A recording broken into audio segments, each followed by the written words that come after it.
Les Français donc bien décidés à aller voter, on l'a compris, oui, mais pour qui? On ne parle ni des programmes ni des candidats aujourd'hui sur Europe 1. Nous sommes en période de réserve, donc c'est interdit. En revanche, on parle de vous. Est-ce que vous avez déjà fait votre choix? Bonjour Noémie Loisel. Bonjour Lénaïque, bonjour à tous. Correspondante d'Europe 1 à Lyon. Est-ce que les Lyonnais, comme une bonne partie des Français, ne devraient pas changer d'avis d'ici demain?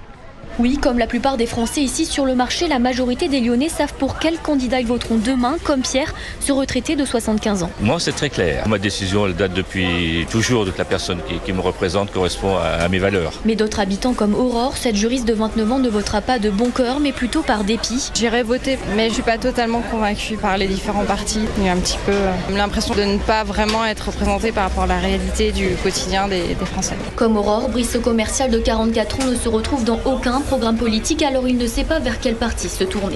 On a vu des retournements de situation dans tous les sens, tous les programmes des différents candidats. Dans l'absolu, il n'y a pas grand-chose qui me convient. Je me pose la question de savoir quel bulletin je vais mettre demain. À quelques pas, Arnaud, ingénieur de 41 ans, lui aurait souhaité plus de temps et plus d'informations pour se décider. Ce qui m'embête, c'est que je ne connais pas très bien les candidats. Sur les professions de foi que j'ai reçues, il n'y en a que 2 qui ont fait l'effort d'une profession de foi de se présenter, de présenter leurs suppléants. Il y a même des professions de foi où en fait on voit que la tête de liste nationale. Malgré toutes ces interrogations, la majorité des Lyonnais compte bien se rendre demain au bureau de vote et certains indécis pourraient bien finalement ne pas faire de choix et voter blanc. Merci Noémie Loisel, correspondante d'Europe 1 à Lyon.